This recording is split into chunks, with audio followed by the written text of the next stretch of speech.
Hey everybody, this is Wendy Ponomarenko. I'm the art teacher and librarian at Temple Emanu-El.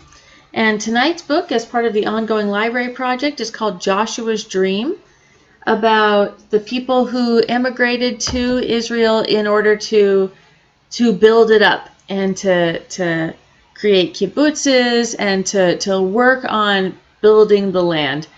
Hope you enjoy. Okay, this is Joshua's Dream, A Journey to the Land of Israel by Sheila Segal and illustrated by Joel Iskowitz.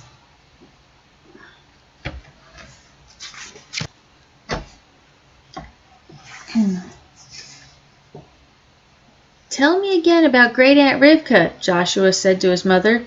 One of his favorite stories was about his grandfather's sister who went to Israel as a young woman to help make the desert bloom. Joshua thought that was amazing.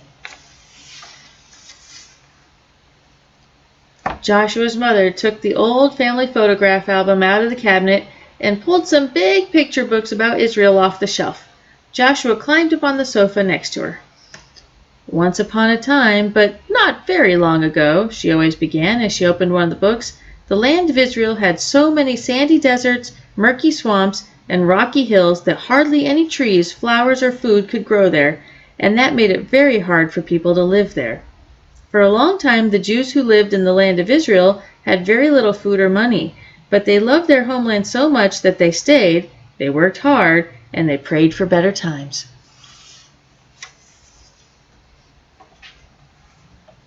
And then, almost 100 years ago, many Jews who lived in Europe, the United States, and other countries held a big meeting. They decided to do everything they could to make Eretz Yisrael, the land of Israel, a better place for Jews to live. They called themselves Zionists because in the Bible, Zion was another name for the land of Israel.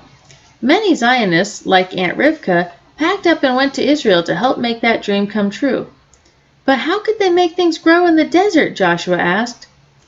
Well, it took a lot of new ideas, a lot of courage, and a lot of hard work, his mother said.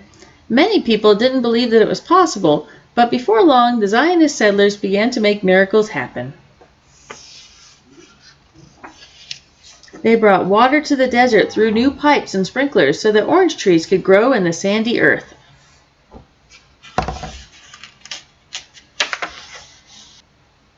They drained the swamps and planted seeds so that animals could graze on new grass.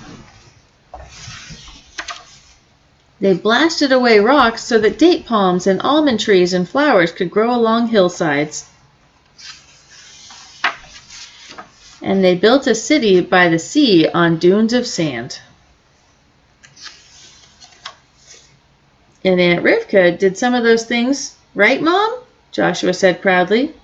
She sure did, his mother said. Aunt Rivka was brave and strong, and she believed in her dreams. So, in 1906, when she was only 20 years old, she went to Israel to help start a tiny farming village.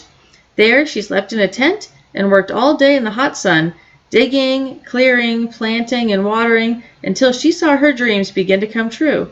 Orange trees growing in the desert, children playing in their shade and eating their fruit.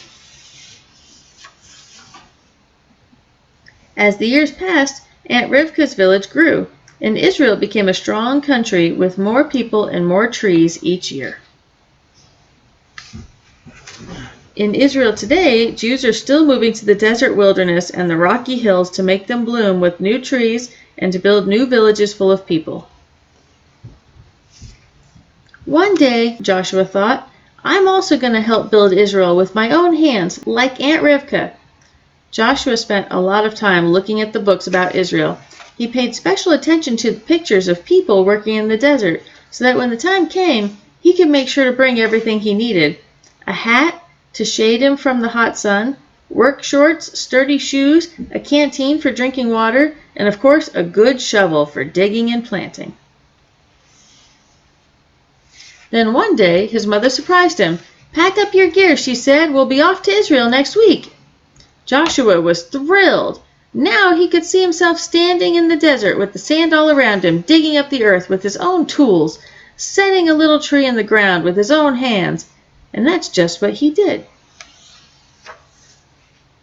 One hot and windy morning in June, Joshua stood at the edge of a small forest, right in the middle of the Negev desert. The forest was only 3 years old, but already there were 1,000 trees. Many of them were very tall. The forester, who guards the forest and takes care of the trees, gave Joshua a tiny Jerusalem pine tree. "We grow the trees in our nursery for almost 1 year," the forester told Joshua, "until they're strong enough to be brought outside. This one is just ready for planting, and here's a good spot."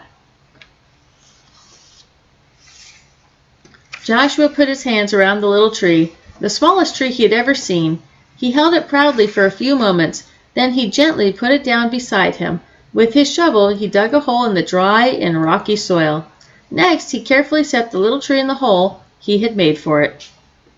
The tree wobbled in the wind as Joshua scooped up the soil with his shovel and placed some of it around and over the roots. Then with his hands, he pulled more sand and piled it around the base and patted it down until the little tree stood steadily against the wind, ready to live and grow in the outdoors. "I did it!" he laughed as he jumped to his feet. "This little tree will grow in the desert, and I planted it!" It really was his dream come true, his own part in building the land of Israel, and he knew even then that one day he would come back and do much more.